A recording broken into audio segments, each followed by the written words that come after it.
Good evening, ladies and gentlemen. Welcome to Tech Talk, organized by NUS Alumni Relations in partnership with NUS School of Continuing and Lifelong Education, in short, SKILL. We will be starting shortly.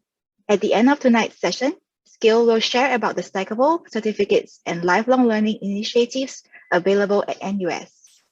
SKILL is also interested in hearing from alumni whether NUS's lifelong learning offerings meet your needs. And if you have any other suggestions in this area, we would greatly appreciate your feedback in the post-event survey. In the meantime, please note the following.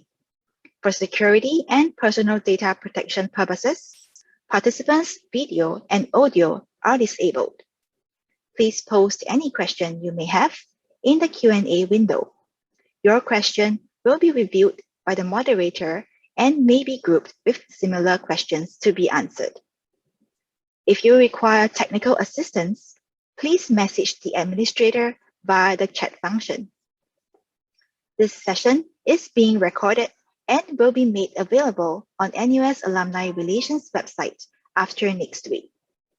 NUS Alumni Relations and its event partners may use some or all of these images or videos in their publications, digital platforms, and/or marketing channels. This evening, we are pleased to have with us Associate Professor Tan Chuan Hu from the School of Computing and Dr. Benjamin Lee from the Faculty of Science to share their insights on the topic towards a digital organizations and data-driven workforce. Tonight's session will be moderated by Mr. Prantik Mazumdar.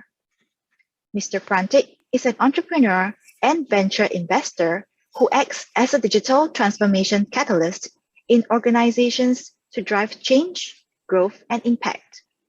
After graduating from NUS, he kick-started his career with the Singapore government to drive international trade promotion for the country.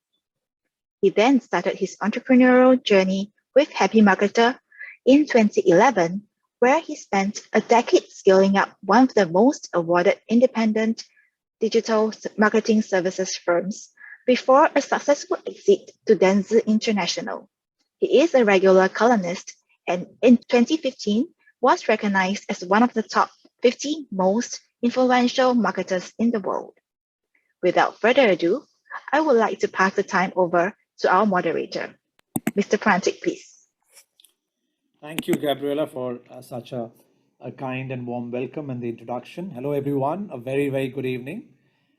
Indeed, it's a privilege to be here, to be moderating this session.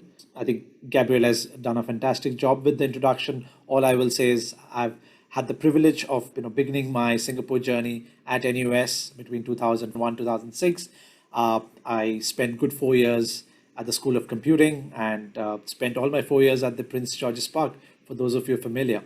So tonight, I think we have two very esteemed guests who will be sharing their perspective. Let me take this opportunity to introduce our first speaker. Our first speaker tonight is Associate Professor Tan Chuan Hu, who is the Deputy Head of Administration and Research in the Department of Information Systems and Analytics at the NUS School of Computing.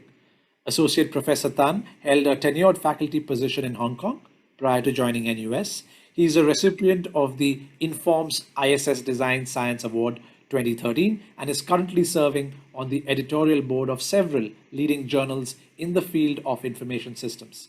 May I now invite Associate Professor Tan to begin his sharing, please. Thank you, Mr. Prantik, for the introduction.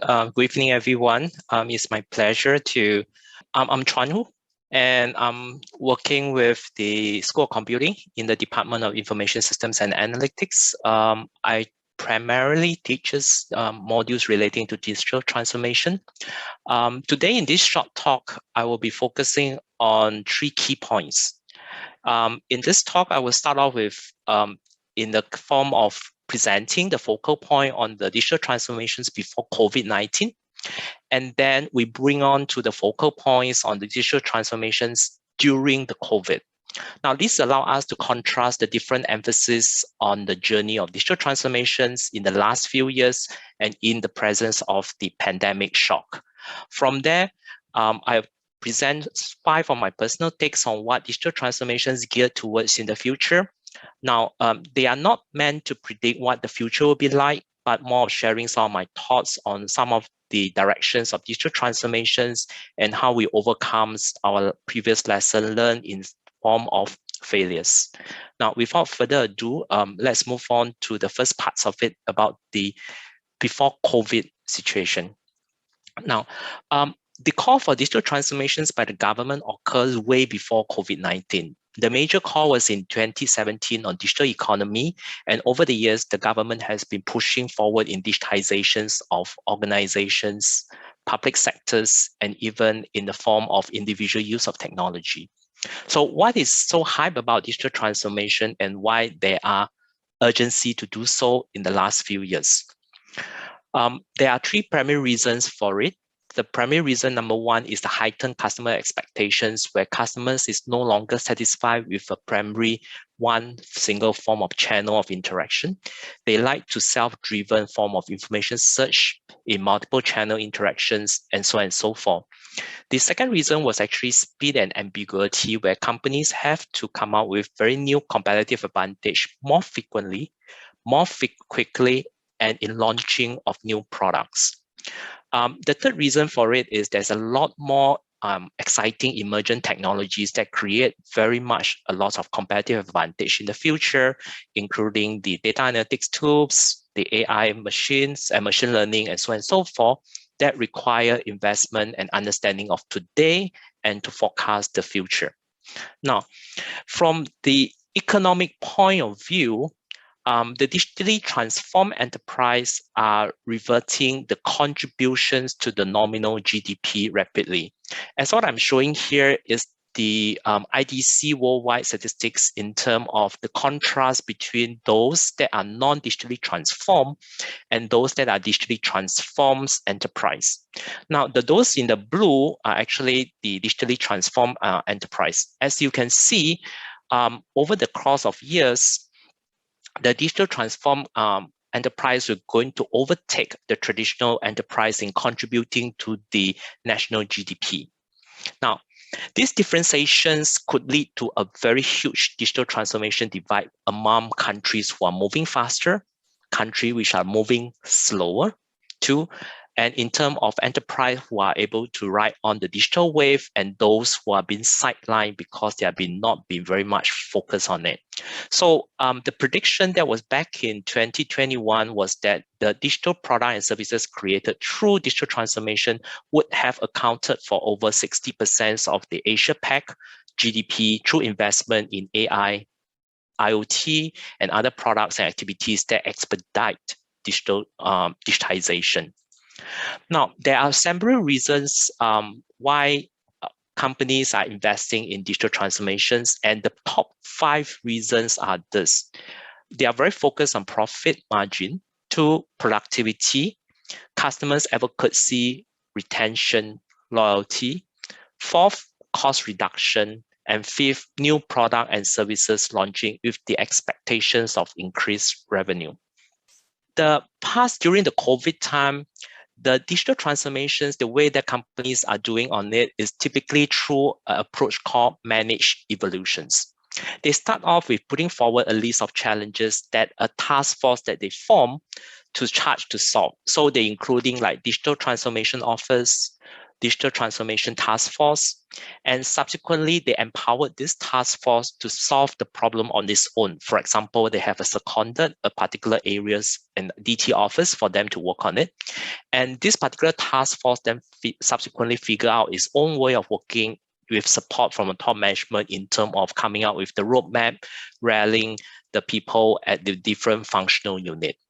The emphasis on this approach has been on quick wins, fail fast approach.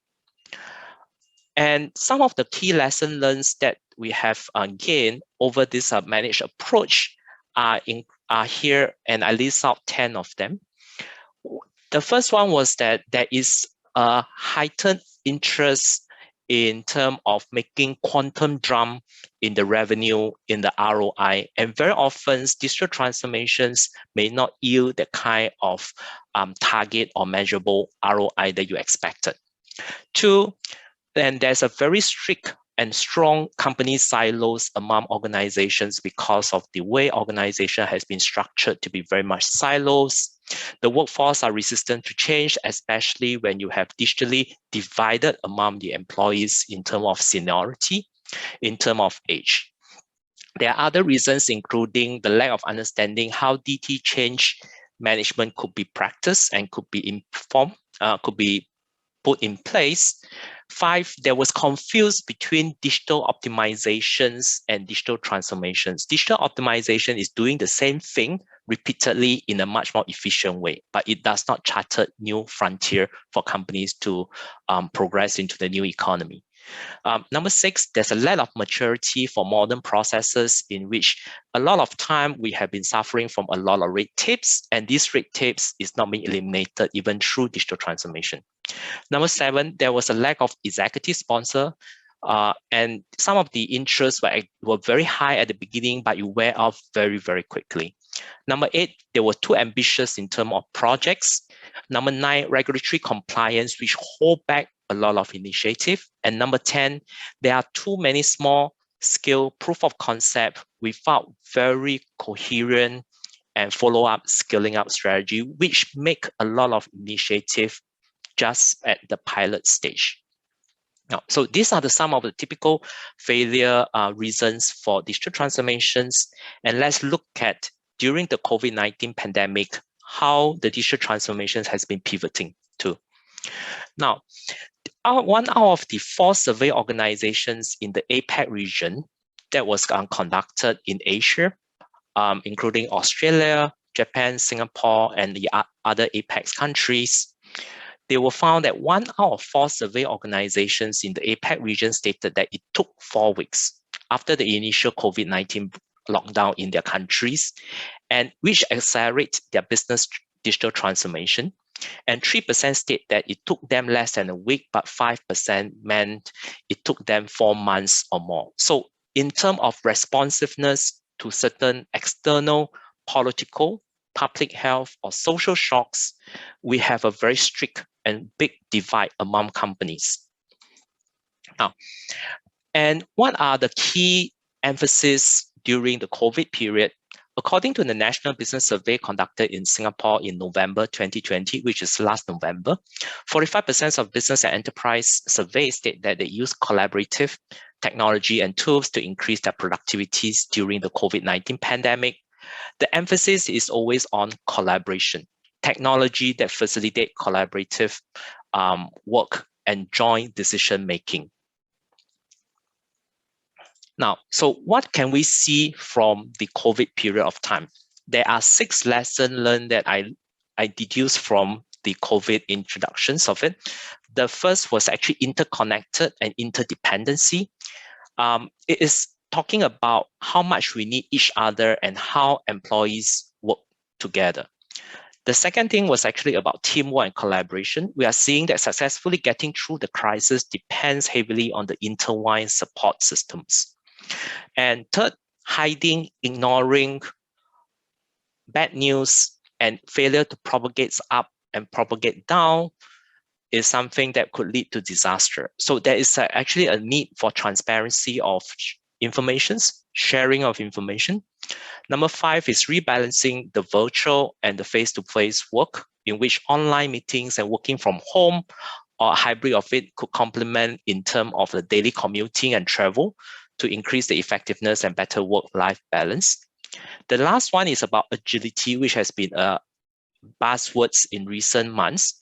The agility at organization, team level, and individual level, in which it determines whether companies or individuals have become the change victim or change victor. The highly effective leader will actually emerge from this crisis, reflecting on the lesson learned and how to prepare for the new wave of change that would need to deal with. Now, if you contrast between the pre-COVID, which is a very plan-based kind of productivity, streamlining process, to during the COVID period was actually fostering the kind of collaboration, joint decision making. So what are we seeing from here is that the digital transformation has been transiting from tackling the knowns to tackling the unknowns. And there is a very much strategic move towards that direction. Okay, moving forward, as we are moving to the endemic phase of the COVID, the post-COVID, what are orientations towards digital transformation, and how can we avoid committing the same old mistakes that we've seen before the COVID happens? The fundamental is that the answer is not clear at the beginning, and leaders should be clear the path to potentially take advantage of the power of modern digital technologies and data to radically redesign their business to unleash dramatic improvement or innovation. We learned from COVID-19 that it's transforming the entire organization to work, to think, and to collaborate in a very different way. Okay, so I will list out 5 points. The first point is the idea about bricolage. For a very long time, when we design our systems or information systems and we introduce technology, they have been very focused on certain functionality. The kind of robustness where when the certain shocks occur where you need to assemble technological resources, it becomes very, very cumbersome.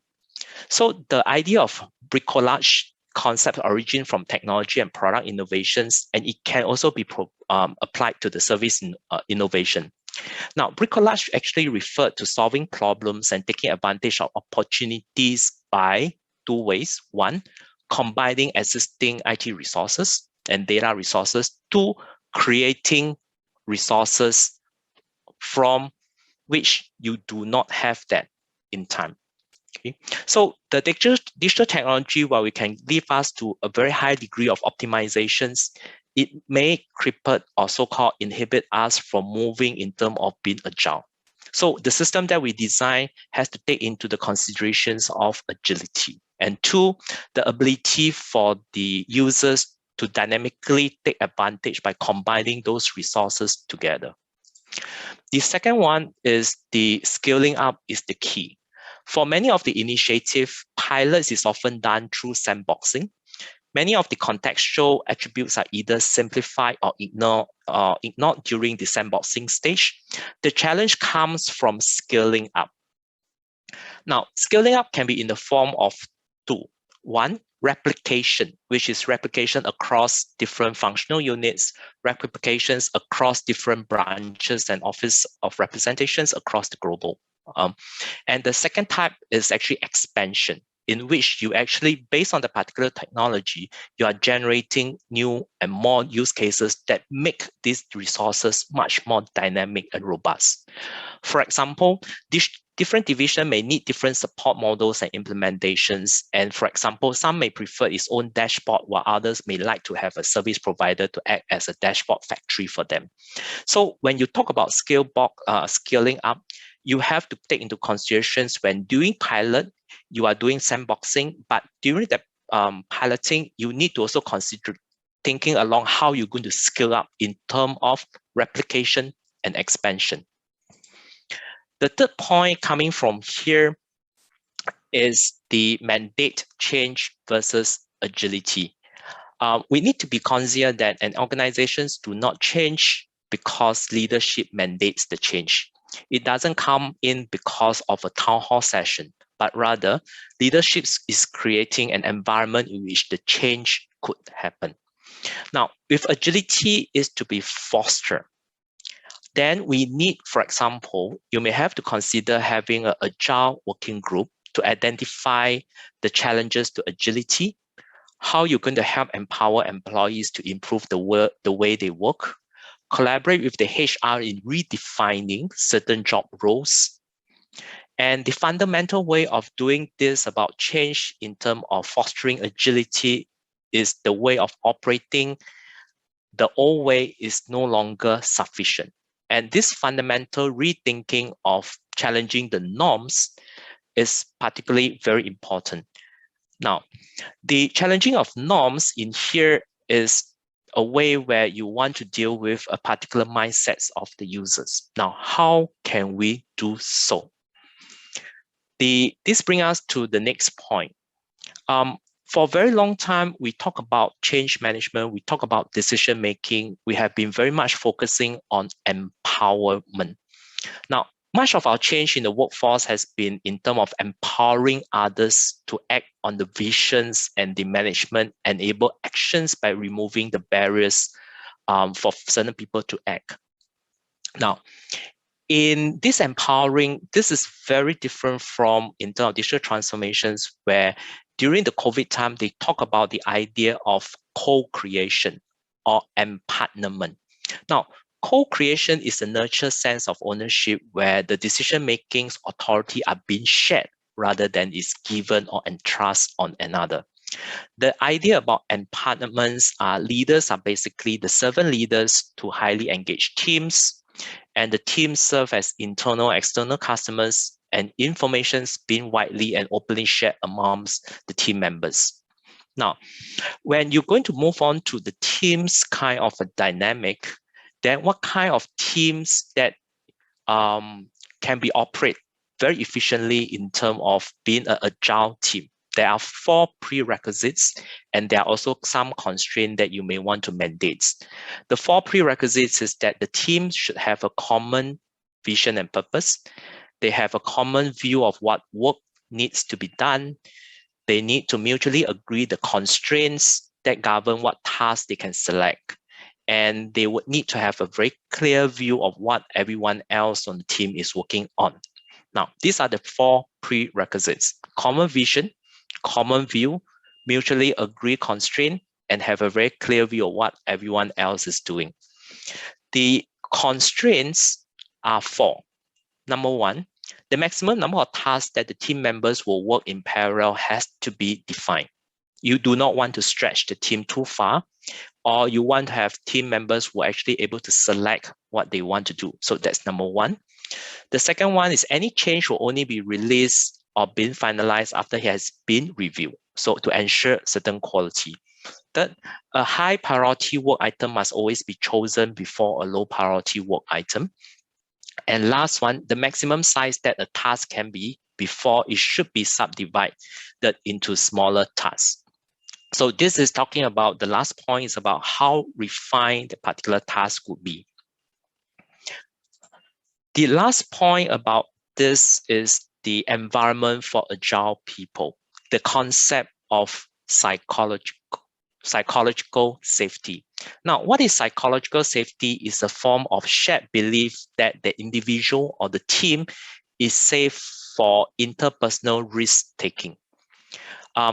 What we need to do is to recognize that our knowledge workers or knowledge employees have a very growth mindset that will allow them to recognize and make mistakes and recognize such mistake making as a part of the learning process and allow them to have a certain degree of comfort in sharing the failure.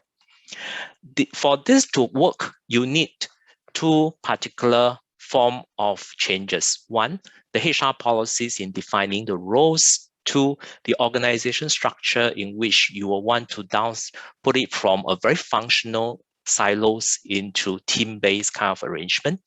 3, you may want to have a very flexible work arrangement. 4, you may want to have a very flexible workspace where teams could be dynamically come together, collaborate, and have robust discussion. Okay. With these 5 points, I thank you for listening to this talk. Back to you, Mr. Prantik. Thank you so much, Professor. I could relate to many of those as part of some of the digital transformation engagements that we've carried out for clients. Once again, thank you so much. Thank you. That was really very, very insightful and informative. Our second speaker this evening is Dr. Benjamin Lee, who holds a doctorate in business administration, a master's in business research and physics, as well as a bachelor's in law. Dr. Ben has over 30 years experience in IT management, including service delivery and in information management. He has successfully implemented global projects for MNCs covering data warehouses, management information systems, data analytics, and e-business systems. Dr. Ben, over to you, please. Thank you, Pratik. All right, tonight this topic is about data literacy, and I'm here to answer the question of, is data literacy really necessary for us? As you have heard from Prof. Tan, he has mentioned digitization is a key important factor, And you can see that we've also asked in recent months, we've actually had the interview with senior Shell executive, right? And we asked him, how important is digitization to his organization? And his immediate response was that the organization leaders sees this very much as their main job, not in something in addition to the job. So he recognizes the fact that it's really important that digitization will help to bring about business changes and help them, to really improve the business in a very competitive environment. Digitalization by no means is actually just a means to an end, right? It helps us to bring about business process changes and creates opportunities to improve the business using data. With a modern digital infrastructure in place, businesses are better placed to introduce new ways of doing things that help them to process information with a myriad of information that they now possess so that they can gain valuable insights. As an example, you can see that in the digital oil field, right, where if it's embedded with meaningful data analytics, that can help the business overcome lots of constraints and gain business advantages. Through the use of data and analytics, oil and gas companies can improve their capabilities to find new energy sources, make better use of cleaner technology and equipment in refining products, and to also optimize logistics to move products safely to the consumers, whilst at the same time reducing carbon footprint in the whole supply chain. All right. Now, today's world is different from what we had in the past. Digitization has brought about many changes in the business models and processes, created opportunities to help us improve and act and make better decisions. It has also increased the availability of data. The value of data is apparent in practically all businesses today. Like oil was an essential resource to power up industries in the 1900s, data can help cure diseases, facilitate commerce, urbanize rural communities, improve education system, enhance military capabilities, and even bridge communication gaps using media. All this is brought about by harnessing the value and use of data. So that's good news. However, due to rapid growth of data in the last decade through technology, there are limitations and challenges faced by most organizations that inhibits them to fully utilize data. For example, there's unprecedented amount of various types of data, or which we call big data, which is now created by new technologies, right, such as Internet of Things.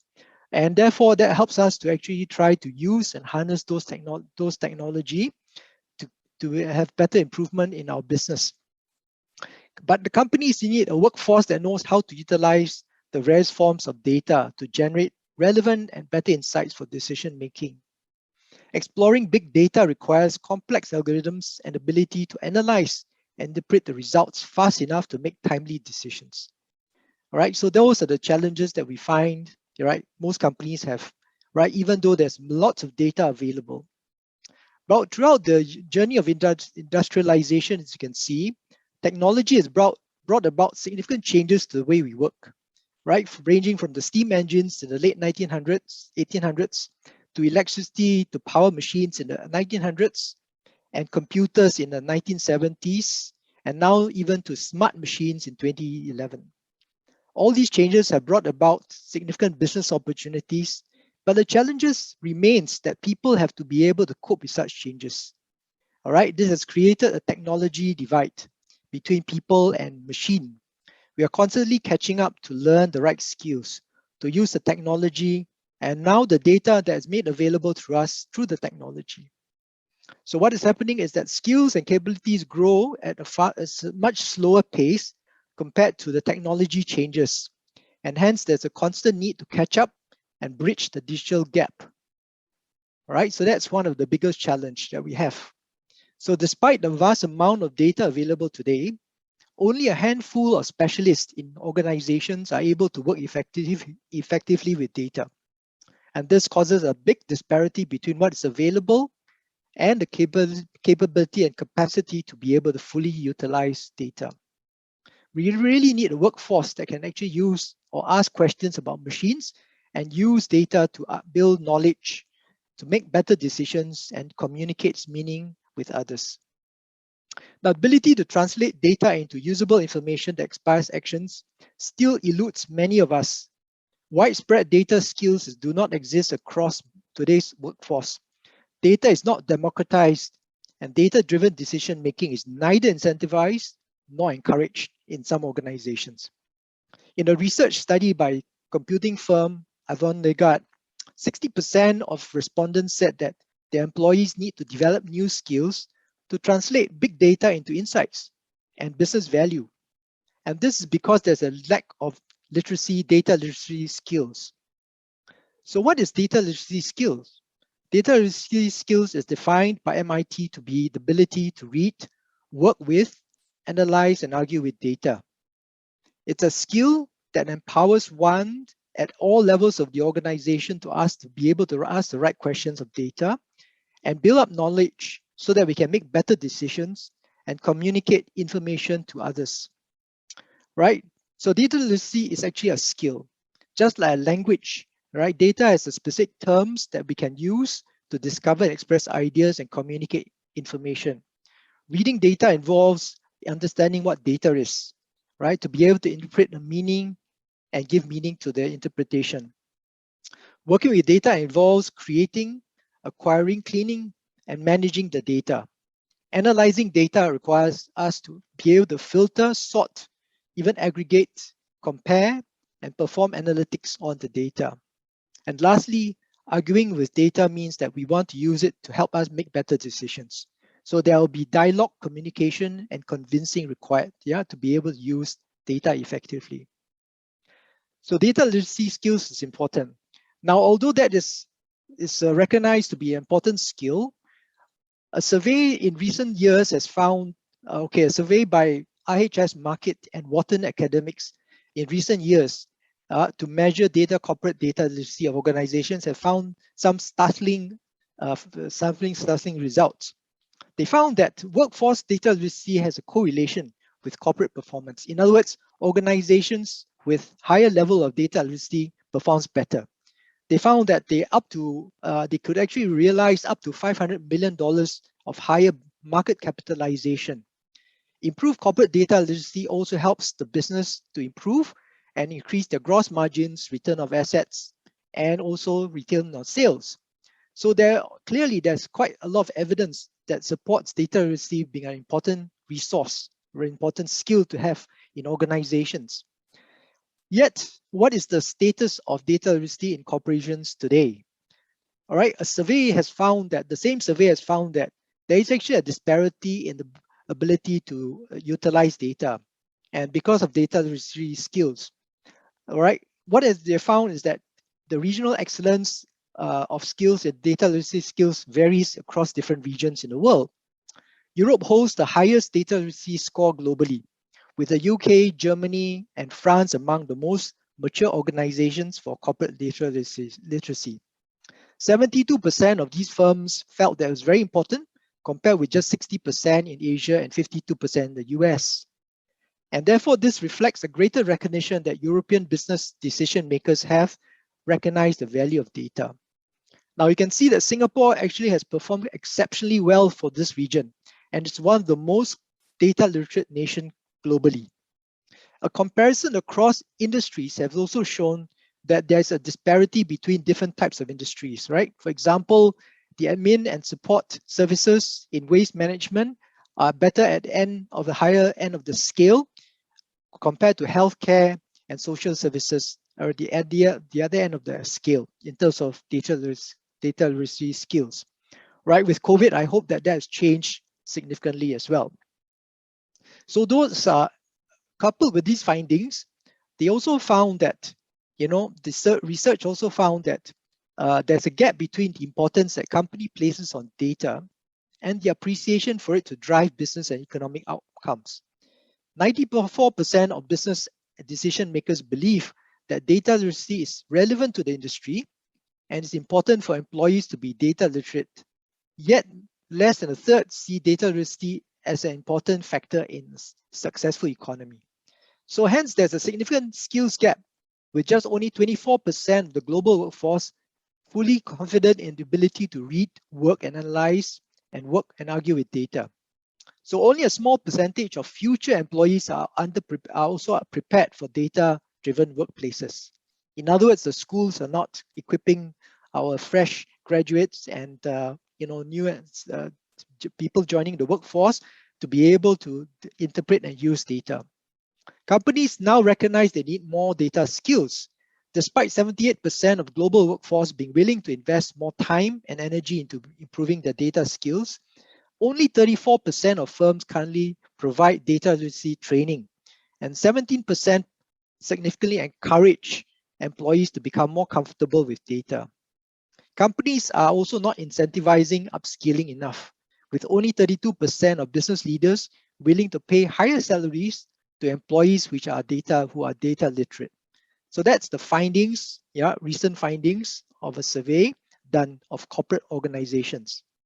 And you can see that there's also inequality in data, the use of data, where data empowerment in the enterprise varies across regions and countries. Sweden has the highest percentage of organizations where everyone is empowered to use data, 33%, while Japan trails at 13%. All right, Singapore is ranked quite high on this chart, but yet only 30% of the surveyed companies could get to use the value of data. So in other words, there's still a long way to go where we can better harness and use data. All right, so what are the challenges for organizations? The challenges for organizations that inhibits the use of data are as follows. First of all, there's resistance from the workforce. Organizations and cultures are built on tradition. Change typically sees resistance. So if you want to digitize, yeah, that's fine. But then the organizations actually support those initiatives. And then when there's data, how do people use data to improve their business? People are simply stuck in their ways of working. And so you need to raise awareness in this group that the business is moving to a data-driven culture to make it a more successful business. Next, we find that a data champion is required. Resistance may come from the top, not all from the bottom. And that's why data champions have to be set at the seat of the table. Yeah, they can help business executives better see the importance of data and offer guidance, such as creating the right roles like chief data officer, chief analytics officer, and so on and so forth. So having the right champions are important. Another criteria is helping businesses to realize that they have actually data at hand that can be used, but it requires governance. In other words, enterprises are experiencing unprecedented level of data available, but then the consumption is not that high. Employees are afraid to use data because of the fear of exploiting or using it wrongly, right? And therefore that inhibits the organizations from really tapping on the resource of data. So we need to have governance to provide support, but also to provide the right guidance on how to use data ethically. And lastly, or rather the next point, is about overcoming insecurity. Nearly a quarter of the organizations that was polled, with 16 to 24 years surveyed in the organization, ranked themselves very low, below average when it comes to data usage literacy confidence. In other words, there's insecurity in using data. That means they lack the ability to use it, and therefore they're not comfortable with using data, right? And the last point is about breaking down organization silos. So organizations have lots of data, but most of the data may not be available or accessible to the organization, to the staff in the organization. There's a fear of using data, and either that or there is actually a difficulty learning how to use data, right? So therefore they are not accessible to the data. So there's information silos which has to be broken before we can actually better use of the data. So those are the key challenges the organizations face, right? So what does it mean when you want to learn data literacy? What does data literacy entail? Well, there are many skills required for be able to use data. We can see that we have got data fluency skills, right? Analytical skills, statistics and math skills, computer science skills, data visualization skills. All these skills have to be combined with understanding of the domain, with the knowledge of the domain. So those skills are required to be able to be more data literate. Having all these skills, right, themselves doesn't really make a data organization data literate. All right, having the right skills is a starting point, but we also need other prerequisites in the organization to be a data literate organization. Right, to be a data literate organization, we need also culture. We need to have an organization that is data driven. The culture needs to permeate through the whole organization from the top to the bottom. People in the organization should also be aware that working with data requires certain mindsets. For example, their mental models and behaviors are important because they need to actually balance behaviors with balancing experiences, knowledge, biasness, and cynicism towards data. So in a summary, to be able to use data effectively, we need not just the skills, we also need the culture of the organization and the mental mindset to be able to use data effectively. All this has to be infused, right, to make it a data-driven organization. So what are data fluency skills? Why is data fluency important? Data fluency is ability to speak the same language. We're talking about using same terminologies, the vocabulary of data. Just like a language, when we have to learn a language, we have to learn the vocabulary and the terminology. So that's the key part, all right? What are the terminologies that were used, that should be used? And if you speak that terminology, would the recipient understand the same, have the same understanding? The other thing that we need to learn is that there is actually a culture in the company, and we need a framework to be able to have people in the organization become fluent in the language of data. And that requires us to have, a culture where consumers are able to produce the data in reports, create reports, create, information. And then we also have the need to have an ecosystem like systems and tools and processes to support data, the use of data. All right, all these are embedded and supported by a data-driven mindset and culture in the organization. So that's what data fluency is requiring, right? They will help us to position ourselves to better use data. Now, to be able to analyze data, we need some skills. Analytical skills, like for example, critical thinking skills, helps us to think differently. We have problem-solving skills to help us analyze a problem and see if we can find creative solutions using data. And lastly, we also need good decision-making skills to be able to harness and use the data.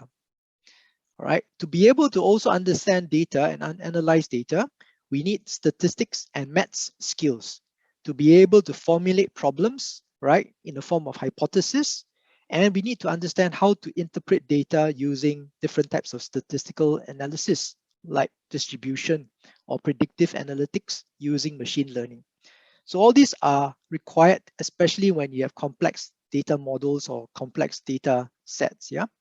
So all these are requirements in terms of learning skills.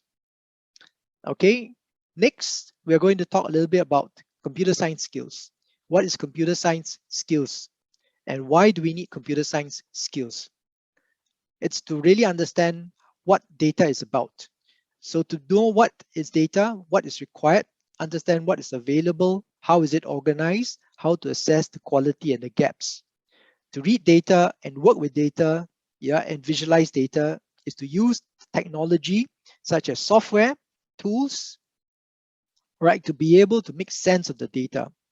All right, so we need also technology and tools to support the ability to understand and acquire those skills.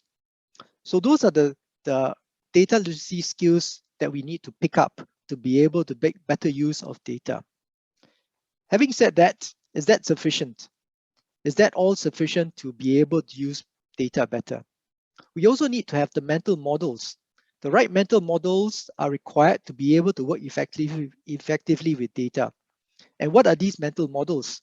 For example, we need to adopt an inquisitive mind, asking the right pertinent questions to facilitate the exploration of data, right, to seek answers, and sometimes beyond the obvious. Yeah, being able to, sometimes being skeptical is good, but not being cynical of data. We need to be skeptical to challenge and ask whether the data is actually giving us the right meaning in convincing insights, yeah, so that we can take appropriate actions. But we should not be cynical. Some people have the aversion to statistics, and therefore they seem that somehow they're intimidated by the whole process of data analysis. Others rely on intuition, right, for decision making. So this might lead to a biasness against the use of data. So hence we have to be evidence-based and not intuition-based. All right. So those are the mindsets that's required to be able to work effectively with data. Data-driven organization culture requires a management support. In other words, they need to lead by example. All levels of the organization needs to actually support the use of data. Ask the right business questions. Seek evidence before coming to a conclusion. Show benefits of data analysis that leads to achieving better successful outcomes in that decision making using data. Encourage people, right behavior and people skills. In other words, try to inspire people to believe that data is necessary. All right, show how data should influence decision-making styles, which may be different for individuals, so that they are not subject to biasness, or interpretation.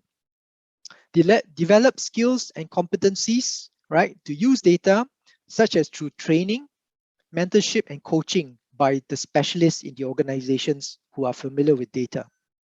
And lastly, we need to remove obstacles because information silos actually does not promote the use of data.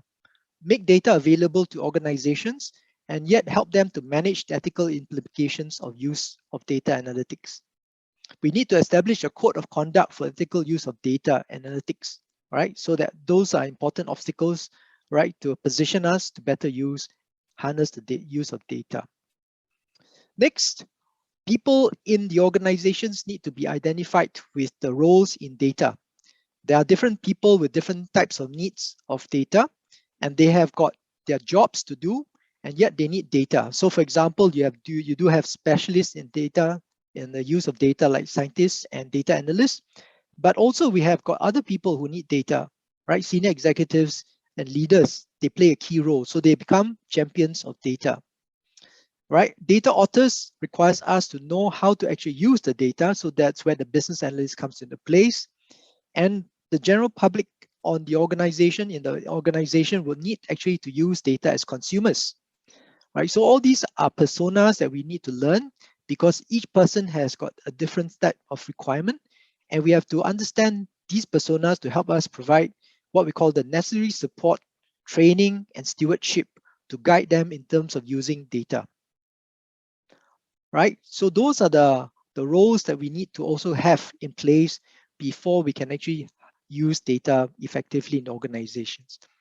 Now, having said that, if we have got the skills and we have the culture and we have got the roles identified, with the expertise, then we can benefit from using data. So in other words, you can actually proceed, right, to using data to solve problems in the organization, and hence you can deploy our data literacy skills and training, right, to be able to reap the benefits from using these kind of data analytics.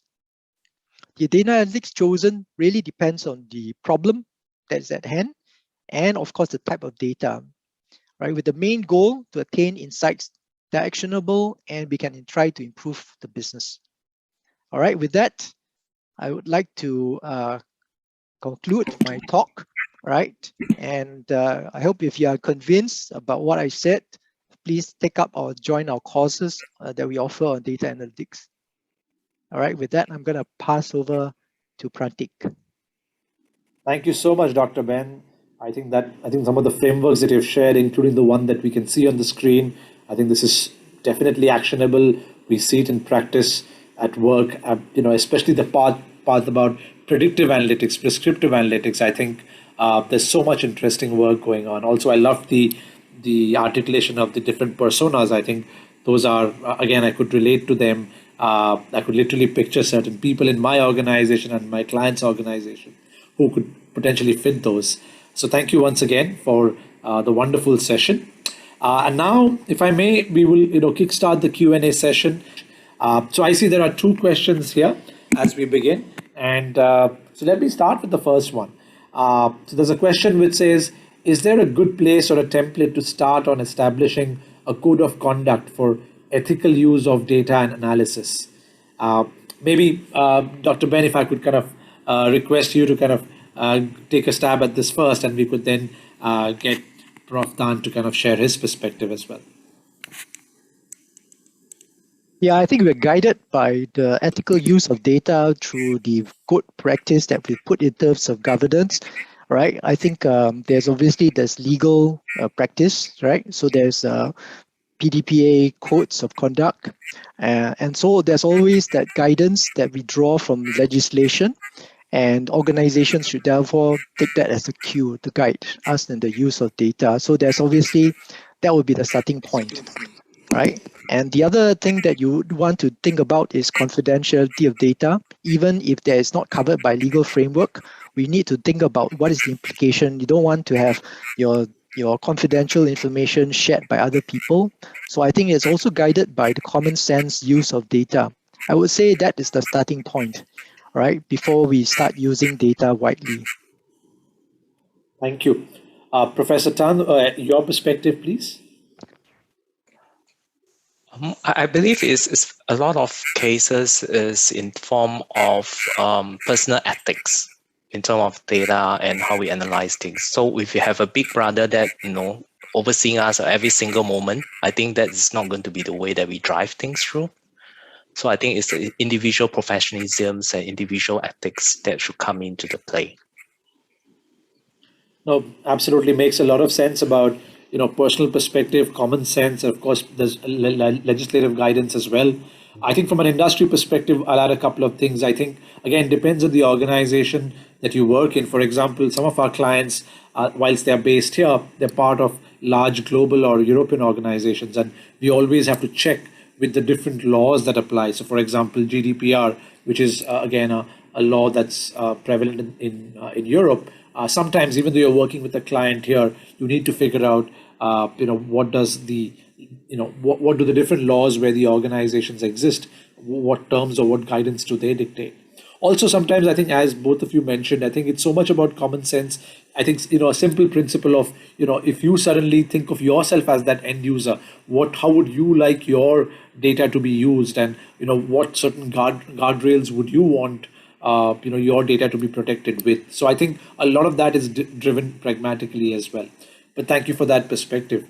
We have another question. I think that's a good pragmatic question. Is in your consultancy experience, what is the range of cost of digitizations for right from SMEs to MNCs? Because obviously digitization or digital transformation could mean different things for SMEs and MNCs. So would love to get some perspective on the cost range, right? We obviously spoke about the positive impact in terms of market cap, but on the investment side, maybe again, Dr. Ben, since you spoke about the positive impact, would be good to kind of understand on the cost front, how should SMEs and MNCs go about that exercise? Yeah, so I speak on data literacy. I think the investment really is about getting organizations and staff trained on data literacy. So that cost is actually not as high cost. I think that's relative to I think it's perspective wise. I think it's an investment. So I would not see that as a cost, but as an investment. It's a skill that's required, right? And you can actually see a lot of returns achieved by companies with actually seeing that they have invested in data literacy training.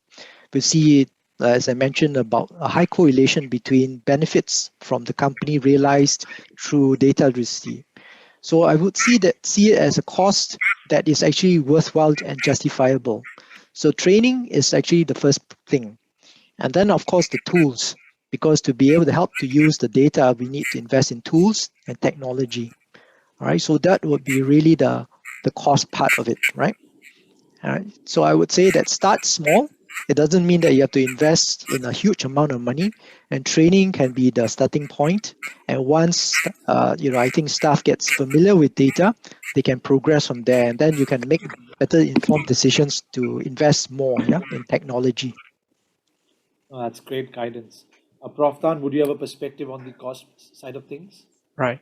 The cost could vary a lot. So for the SME, if your objective of digitization is moving from 0 to probably 1, then you could actually tap on the IMDA. There are schemes where there are consultants that are coming in on their voluntary basis to help you to actually consult you how to put on. So some of the key applications could be marketing systems, accounting systems, or some simple recording systems that you could actually embrace on. So the cost is not too high. Now, if you are actually moving on further by rejuvenates your infrastructure, then the cost will kick in, and you'll be going to be very expensive. And another type is actually some of the consulting projects in terms of digitizations move on from the front end all the way back to the back end. Then this will be per projects basis. So it varies from SME, which can be a smaller amount to a few $1 million for the MNCs. So it varies a lot depending on a few dimensions. One, is this coming from 0 to 1 or you're moving from 1 to 10? So that varies in that dimension. 2, if you are SME in terms of the size and skills versus MNC, then the price will be very much different. So that's the second dimension. 3, what is the existing infrastructure? Are you coming from 0 to 1, or are you already have a very much more legacy systems? Then if you need to rejuvenate your whole IT infrastructure, it's going to be very costly. The next one is actually, these are all implementation. There will be another group of consulting on form of digitization is based on consultancy basis, which the consultant would not give you specific solution, but it walks you through the whole journey in terms of checking your maturity, checking through your different aspects of dimensions, and helping you to come out with your roadmap and monitoring the whole thing in terms of vendor engagement. So the kind of a consultancy charges will be as applied to typical consultancy jobs that some of the institutions are offering. And the charges will also vary from SME to MNC. Of course, for SME, there could be available grant for you to tap on from the government sector. That's very, very helpful. I was just going to say that I think in Singapore, we're so fortunate to have the government support in terms of grants, especially on the training side and even on the consultancy side. I think we have benefited, and so have our clients. So I think that's something one should definitely latch onto if possible. And of course, I think the beauty of most of the tools today, I think they're all typically they're all either SaaS tools or freemium tools where you could really, really start small, as Dr. Lee was talking about, and figure out if the use cases actually work for you, and then as your usage grows, you can then scale up the usage of those tools as well. Thank you for that pragmatic perspective. There's one question that's getting a good amount of traction. In fact, thank you guys for kind of sharing those questions. Please keep them coming. Again, a reminder to share them in the Q&A box, and you can also upvote some of the questions if you like them. So that would help me prioritize. So there's a question which is about the PDPA.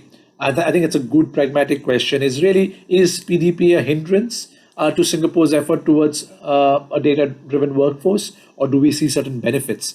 Professor Tan, maybe this time you could start and give us your perspective on laws such as PDPA. What are the pros and cons of such legislative action? Right. Rather than focus on the PDPA directly, let's look at innovation. Constraints actually somehow triggers innovation. So given you no constraint, actually your innovation could go anywhere else except innovation. So that's the first thing coming from here. The second thing is that PDPA or different versions of it is going to apply to all different mature economy. So this is not only going to happen in Singapore, but it's also going to be trans-border kind of PDPA issues. So the second thing here is that it's going to be here. And the question that we probably want to ask is, what can we deal with it? And what can we make use of it? So in a certain sense, PDPA actually lower down the kind of a barrier of people to share information, because you're very much more accountable for it. 2, PDPA actually has a kind of a protections in the form of making the companies or institutions to be more prudent in terms of collecting the data, keeping the data, and so on and so forth in terms of disposing the data. So across in terms of cyber security attacks, in the 1 decade ago, the much of the cyber leaks actually coming from internal organization. But in recent years, the cybersecurity attacks in terms of the data are coming from external in terms of hackers. So the magnitude of it varies a lot in terms of the measures of how companies going to respond to cybersecurity attacks and in terms of protecting the data. So in a sense, it actually compel organizations to strengthen their cybersecurity measures in a way that it actually better protects our data. So in summary, the PDPA could be a way of a constraint to an innovation. Thank you. Thank you. I think that's something I'll remember. I think we all have to work within the realms of some sort of constraints, legislative or otherwise. And I think that's probably can be a good thing if taken in the right perspective. Dr. Lee, what about your perspective on PDPA or constraints in general? I mean, I think you can see the examples are quite clear and stark. Would we be comfortable if any company can use our data freely and willing and in all ways, in all means, to exploit the data? Look at Facebook, look at all the big media companies. So I think from that perspective, we do need some guidance and legislation and some protection, because I don't think we'll be comfortable, as a consumer, to be able to use for any company to use the data. Right. Having said that, I think we have to have a balance between using data and be able to protect it for legitimate use. And so I think governance is important, right? What I call ethical and informed usage of data is okay, but I think we shouldn't go to the other extreme, right? Of being too protective, because that will still lead to information silos. And that with lots of data available, if we are just going to have it without being able to use it, it's not going to help businesses as well. So I think we need to find a balance, and I would suggest that legislation needs to take that into consideration, especially where we have the world of AI, and you can use AI for lots of things like fake technology, right? We don't want to use it in the wrong way. So I think we need a balance. So I think we cannot say no. Right. No, absolutely. I think the current big media world we're seeing as to why legislation is important, because and I think it's at the end of the day, it's good for those companies as well as for society, be it as a challenging constraint or genuinely to kind of guide them to operate in the right possible way.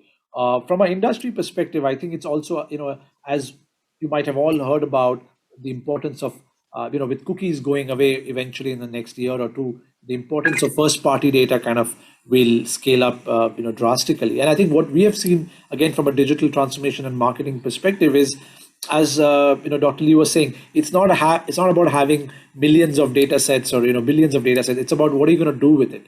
And at a very simplistic level, what we've seen is, if the data is not clean, accurate, and acquired with consent, you can be sending emails and showing ads and do whatever you like. You wouldn't really have effectiveness. So I think on the other side, I don't think we should be looking at it from as a constraint. Really, it's really about I think that the spirit of that sort of any sort of legislation is, how do we kind of protect the consumers? At the same time, it also forces us business leaders to kind of think about what's the right thing to do, what's the best way to drive effectiveness and efficiency for your business goals. But thank you for that perspective. There's a question from Cheryl. This is directed to Prof. Lee, which says, "Hi, Prof. Lee. Thank you for sharing your insights. In your experience, what's the best way to keep key executive stakeholders engaged through the data literacy journey, especially for those who can't wait to jump straight from nothing to predictive analytics?" So in that framework that you shared, how do we kind of keep the key leaders engaged through that journey? Do we take them, I suppose, step by step, or is there a way to kind of leapfrog? Yeah, I think organizations need to understand from the top all the way down about what data can or cannot do, right? And the important thing is to demonstrate that the benefits of data and how to use it. So it's not that we accept, or we can't assume that even the top organization members are familiar with data, right? And so the most important thing is to demonstrate how data can actually be used to improve the business. And once we can actually showcase that and try to use the use cases that demonstrates the value, then you would be able to keep the organization and top leaders engaged. Having said that, organization leaders have to also set example. they also have to actually know how and what to use data for and ask the right questions. So I think it's a whole organization training change. And that's why I mentioned that organization culture has to change to enable the use of data. It just doesn't start from the top bottom, right? Everybody needs to be aware of what data is. And I'm not suggesting that everybody should be an expert in being able to analyze data, by no means. But people in the organization should know their roles as the personas, as well as be able to, understand what data can do for them. And I think that's the training and the culture that needs to change for organizations to better understand. So to engage your organization leaders, right, suggest that they actually attend some of the training on data and be able to understand what data can do for them. Right. So that will help. That will Got be it. Yeah. my suggestion. Yeah. Wonderful. Yeah, so much about the culture and that framing of it. Prafta, maybe this one, it'll be good to kind of get your lens on this. There's a question from Chandrasekharan on, may I ask, we're still seeing the take-up rate in the data analytics is very less when we see the current industry. What can we kind of do differently to attract business folks to these courses so that we can kind of drive, better adoption? Any perspective, Prafta, from your lens? I remember one particular case where I was talking to one particular institutions in terms of data analytics. So I raised to the C-level executive and I say, how often do you wake up in the middle of the night with cold sweat? The cold sweat coming in is because you do not know what is going on with the organization at that point in time. And you're waiting for the report to come in the next morning or the next few days later. So you don't know real time what happened to your organization. And have you ever thought of having a dashboard where you could zoom in within your mobile phone? You can zoom in and see what's going on with the traction and how organization move. And that particular scenario somehow resonate with the business people. Makes a lot of sense. Thank you for that. Wonderful. I'm loving the questions. Please keep them coming. We have another 8-10 minutes where we'll take maybe 2 or 3 questions. Uh, there's a nice question around psychological safety.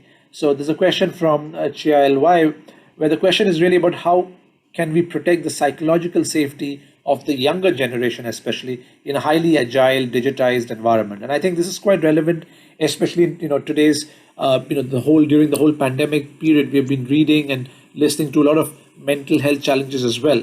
So it would be good to kind of understand that how do we tackle this element of protecting the psychological safety and also perhaps in a broader spectrum the mental well-being of our staff, especially the younger generation in digital virtual environments. Dr. Lee, your take on this, please. All right. My take is that data is like anything else you get exposed in, whether it's entertainment, videos, or media, right? And so I think there should be guidance, right, as to how we can use things, and data, in a responsible manner. And so I think the common sense principles, the ethical principles still exist. All right. So psychologically, I think because we are cooped up at home, all right, there's nothing much to do except watch videos and play with computers. Yeah, that's kind of a constraint. But at the same time, I think we need to be tainted, or we have to bear in mind that all these so-called whatever we have exposed to, we have to apply that lens of I think ethics as well as responsible use of information and technology as well. Right. So I think that is what I would suggest. And of course, parents, have a kind of a key role, especially for the young, to be able to steer them towards guiding them towards the responsible use of data. All right. So I would say that I don't think that is any different from any type of media or exposure that we have.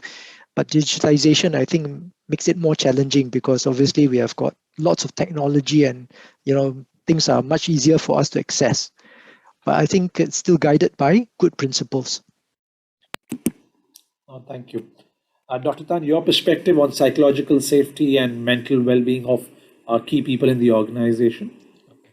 Psychological safety builds on 2 particular attributes. The first attribute is how bad the situation could be. So the negative consequences, the magnitude of negative consequences. 2, the issues about whether I'm going to face the issue on my own. Am I going to take the shared response, the whole entire bulk of the responsibility?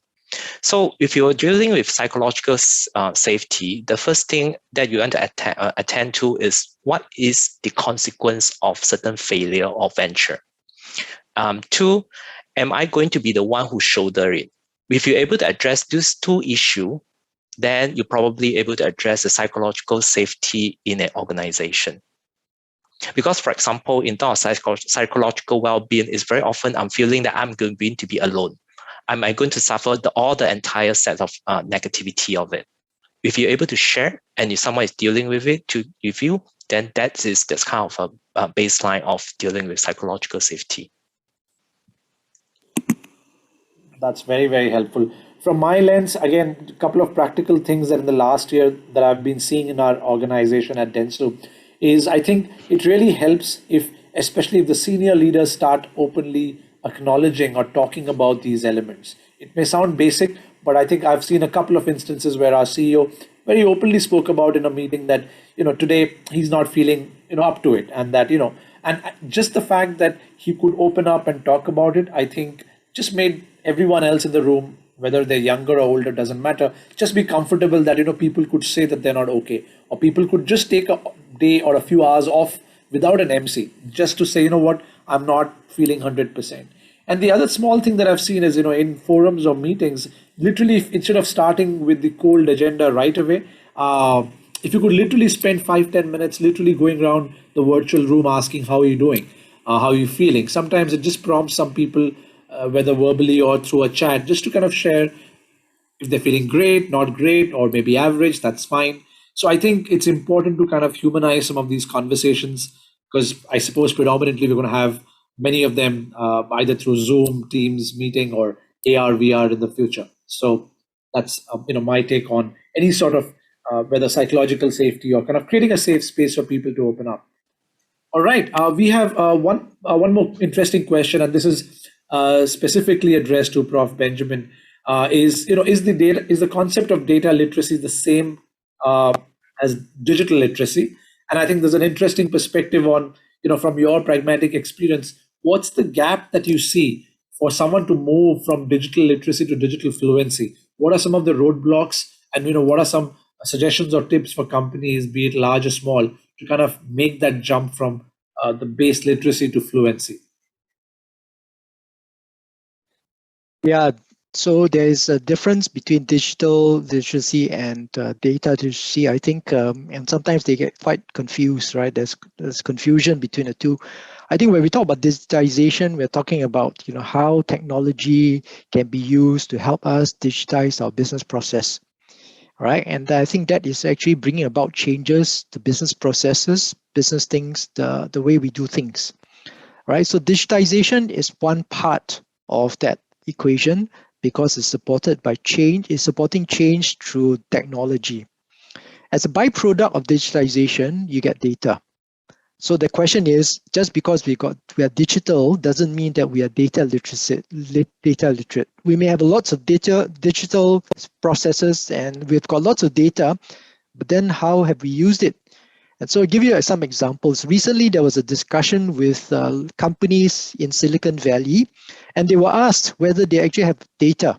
And most of them claim that they have big data lakes where they've got huge amounts of data available and exposed to their disposal. And then the related question was, are they really using it? How much of the data was used to help them improve their business? And only about 20% of the company said they were using data realistically to help improve their business. So digitization doesn't assume or doesn't mean that when we digitize, we have data and we can use data. So I think we have to recognize that there's different things. To be able to digitize, we also need to know how to go about doing digitization, how to bring about those improvements in business through processes. But once you have digitized, then you need to learn how to use the data, and that's where digital literacy skills comes into place, right? So I think we need both. It's not one or the other. And I think digitization starts first, and then the data will come. Got it. All right. Maybe time for one last question for both of you. I think this question is around uh, ROI, right? So I think both of you all spoke about the importance of digital data analytics, literacy, etc. How can organizations measure the ROI? What parameters should they study and focus on to measure the short-term and long-term return on investment? With all these investments into technology, people, processes, and culture, because obviously this is any transformation process could take a long while. So how do they kind of measure the efficacy and ROI from a dollar perspective? Maybe Prof. Tan, you could start first. When you measure performance or the ROI in a broader perspective, that will be the KPI. So in terms of these aspects of it, there are three forms of measuring it. One, the first form is in terms of KPI of how much you have digitized. So in some of the organizations, they look at the stages of digitization. For example, Siemens actually looking at how much more they could digitize and how much more they could have potentially do. So that was actually a KPI that is given to their managers in terms of digitization. So that's the process kind of KPI. The second kind of KPI is how it supports the current operations in terms of making it in terms of efficiency, reduce slack, reduce latency in response. So that is with respect to the current operations. So typical way of measuring the ROI in terms of it is in terms of, for example, how big from the end-to-end kind of operations or business operation from the moment that customers place an order until it's been fulfilled and the payment is being made, how much more and how bigger that particular orders will come in compared to the past. So there's existing model kind of a KPI. The next KPI is actually new business venture. And this is usually the way where you talk about different new channels of reaching out to the customers, different form of new products that is being launched, different kind of geographical presence that is being made to that. So that is the kind of new business KPI. So in terms of ROI, you look at one, internal processes, in terms of progress of your digitization. The second one is about your existing product and services that is being offered. The third one is your future or the new business and services that is going to be offered. So these are the three dimensions to that. Very helpful. Thank you so much. Dr. Lee, from your perspective, how do we go about ROI measurement? I will approach it from a slightly different angle. I would say, what am I going to lose if I didn't do it? And therefore, I'm going to lose business. So think about using data in a different way, right? If it's innovation, right, that would be actually be able to improve my business. But think of some simple examples that you can see, right? For example, what are companies like Airbnb and Grab and Uber, what do? Do they run business? Do they actually have hotels? Do they have cars?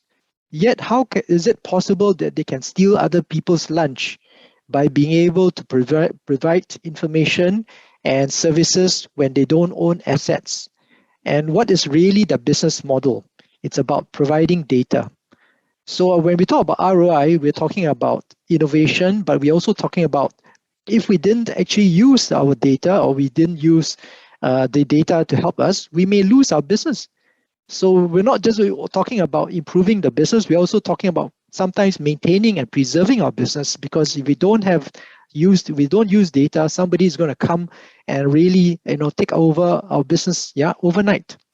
So I would approach it from a slightly different angle. ROIs can be actually approached right from what we described just now, right? Improving a business process. But if you didn't actually do that, is that going to help you actually being around or being around for the next couple of years, right? So businesses have to think about, is it a competitive issue? Is it a strategic issue to use data and to use more of it to actually learn, right, what competition may come about? Yeah, so that's my take.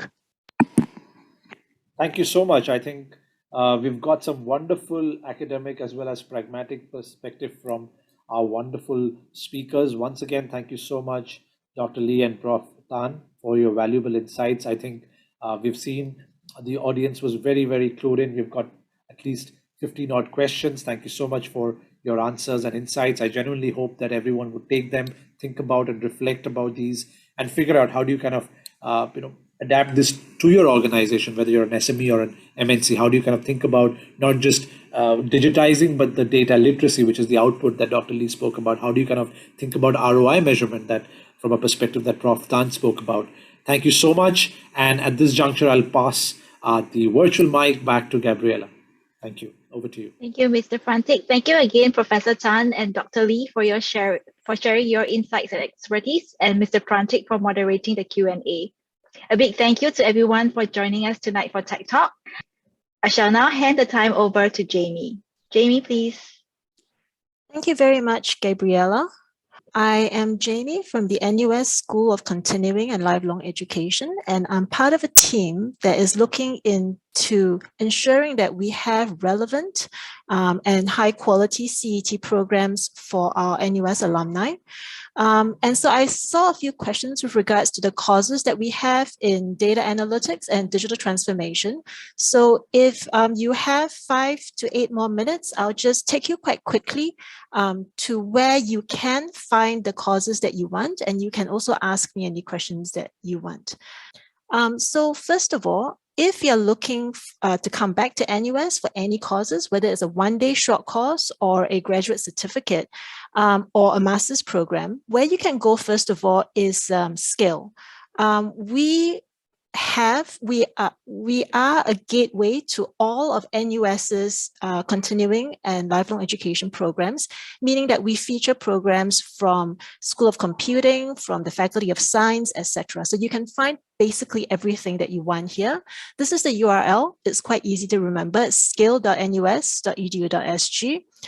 Once you come to our landing page, if you just go to programs, you can find a list of master's programs if you're interested. This would include the Masters in Business Analytics from Business School. We have another one called the Masters in Data Science and Machine Learning from the Faculty of Science. I believe you can find that if you were just to scroll down and click here. And if you were looking at CET, so CET would refer to a whole spectrum of programs ranging from short courses to certificates. You can just click on this to browse the CET course catalog. When you click on that, you'll be brought to this screen, and this is where you can find everything in NUS. So just to show you, these are all the courses that are open to our alumni and to members of the public that you can take without having to sign up for a bachelor's degree or a master's degree. So these are all the schools that are featured. So you can see we have Business School, we have the LKY School, School of Computing, etc. If you're interested in data analytics, please do click on Area of Interest and scroll down. You will find that these are data analytics offering. And once you click on Area of Interest, Data Analytics, you can also look at what type you're interested in. Are you interested in a short course to try this out? Are you interested in a professional certificate? And I can explain in a short while what this is. Or are you interested in a graduate certificate? So if you click on that, then you have basically filtered for graduate certificates. And you can see that we have big data for industry from the Faculty of Science. We have big data management and analytics from SOC. And if you click on these, it'll bring you to the website where you can check on prerequisites. If you're concerned that you don't have the necessary background to, say, take a grad cert in big data management from SOC, what you can do is you can start with a short course or a professional certificate because these usually have actually no other requirements other than that you have an undergraduate degree. Usually that's the only requirement. I saw earlier that there was a question on digital transformation courses. So if you were to just type that in and do a search. So these are all the results. We have certificates, we have modular courses, and we have short courses as well. And you can also see the next available date. And you can also filter by date to see when the next available courses are as well. You can, you can also filter by delivery modes and so on. So I saw earlier there was another question on funding.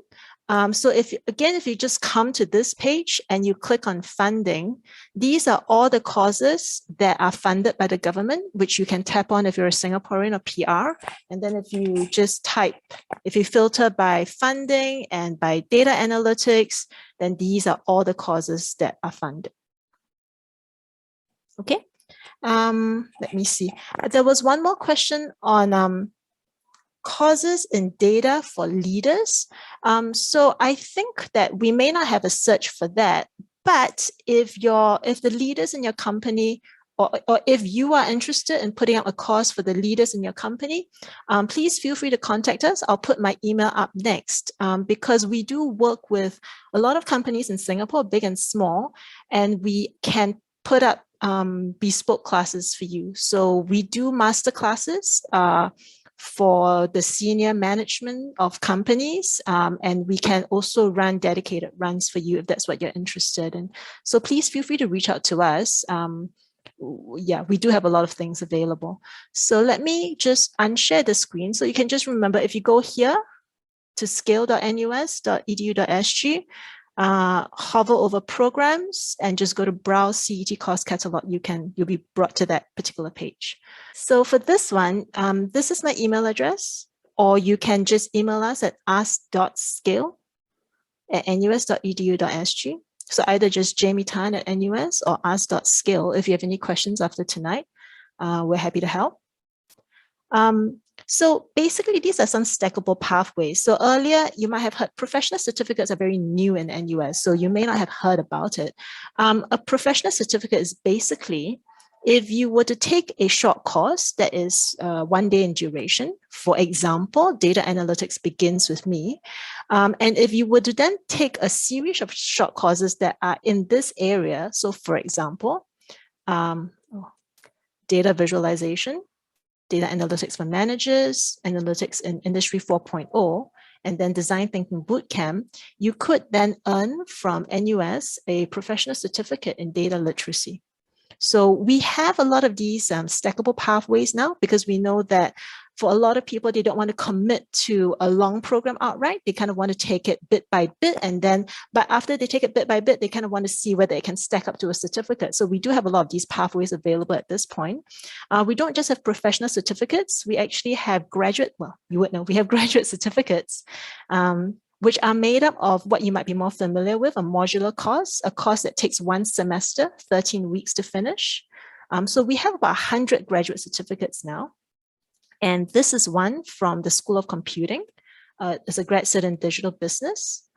We have specialist certificates, which are at the undergraduate level. For example, this one in Chinese studies. And we also have a new certificate called the Executive Certificate, which is made up of micro-modular courses. So you can earn credit.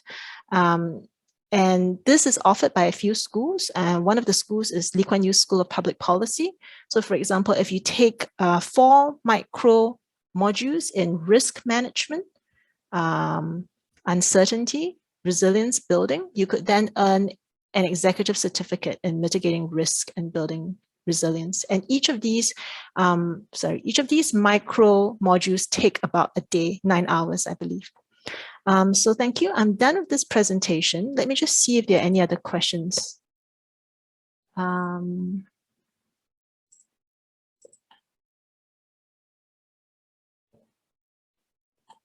So I think somebody asked, the timetables for some of them was different from what was listed in the nusmods.com website.